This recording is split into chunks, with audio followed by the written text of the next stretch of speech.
what the hell is happening in this administration? Right now, a Trump appointee's job is on the line, allegedly, because of an X-rated Cowboy story he wrote that he passed around to people in Washington, and it's now apparently the gossip talk of the town in Washington, and has made it to Trump's desk, and they're weighing whether or not they should fire this guy. And all this is happening while Trump is currently getting booed to smithereens at the US Open, which Tony literally just made a video on, so definitely go check that out after this one. But let's dive into this humiliating story here, and if you do enjoy seeing this administration getting roasted and being in shambles of its own accord, then be sure to drop a like and subscribe to Really American, because as we know all too well, Trump hates being humiliated, and that is our expertise here. Now let's talk about this guy, Tucker Stewart. He is the Deputy Assistant Secretary of Agriculture, and today he landed in hot water after a sexually explicit tale that he wrote began circulating through Washington.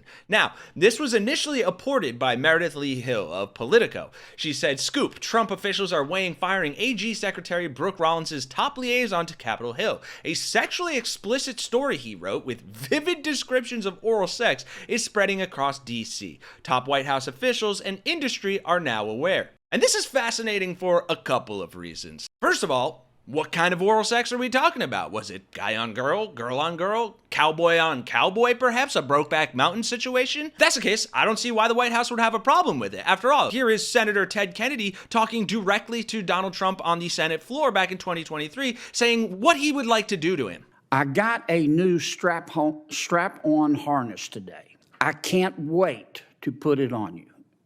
It will fit my favorite dildo perfectly. You're going to look so hot. I can't wait to have your cock in my mouth."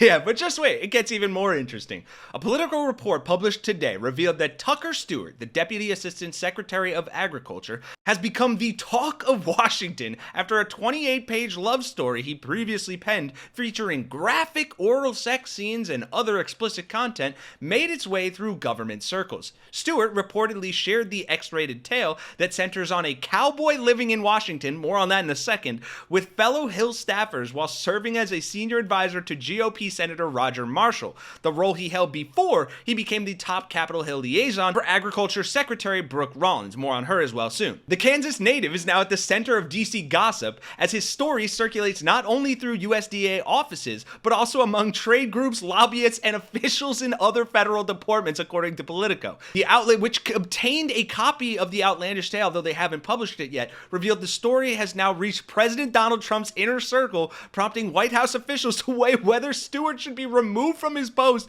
according to the report. And this is hilarious because Stewart's photo on the USDA website shows him wearing a cowboy hat, and the guy's LinkedIn page, his about section says, "What happens when a cowboy meets lawyer? You get someone like me." This guy's also written an article on LinkedIn, which, I mean, anyone who publishes articles on LinkedIn, God bless their souls, but it called "It's Time to Celebrate the Masculine," saying like, "Oh, we should open doors and stand up for people, confidence rather than cockiness." Really though?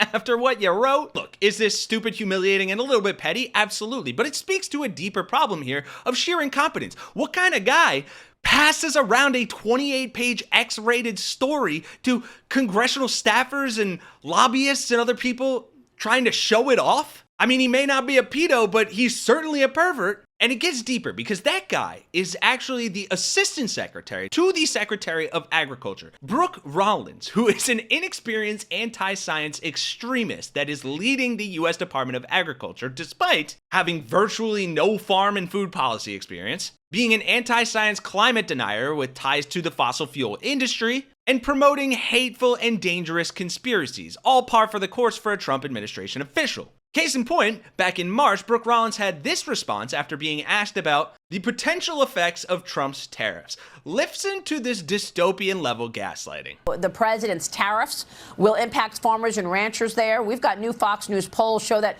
voters have major doubts about the tariffs. Nearly 70% say that they will make products more expensive. A majority thinks the tariffs will hurt the economy and the jobs market.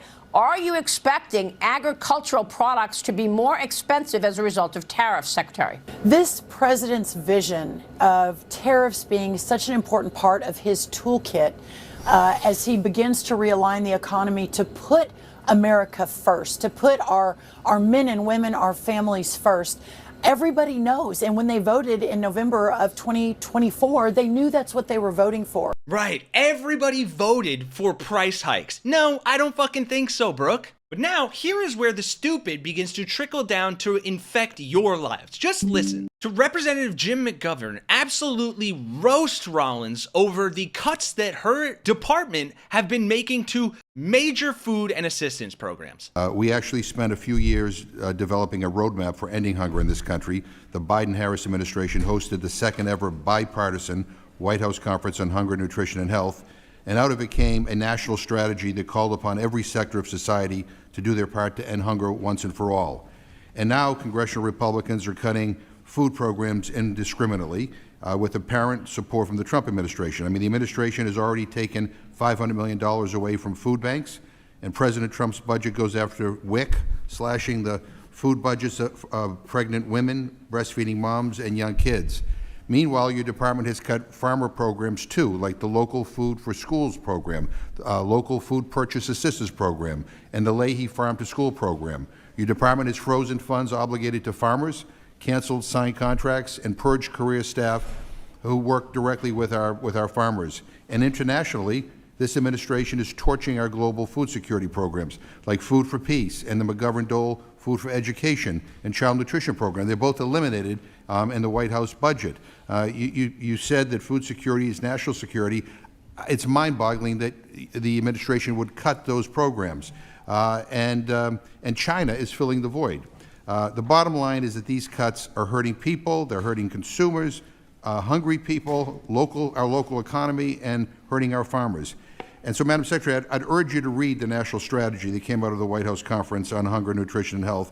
And I hope I can persuade you to make meaningfully combating hunger a priority, because things are going in the wrong direction. So unfortunately, there really is no good news here. Yes, this guy's getting humiliated because he wrote an X-rated story, which is wild that he's passing it around Congress, Capitol Hill. But even if he is fired, he'll just be replaced with some other incompetent nut job until another scandal blows up in their face and they have to replace yet another person with an even stupider one. It just baffles me, and it goes to show that every single Republican accusation is a confession. I mean, they're all perverts.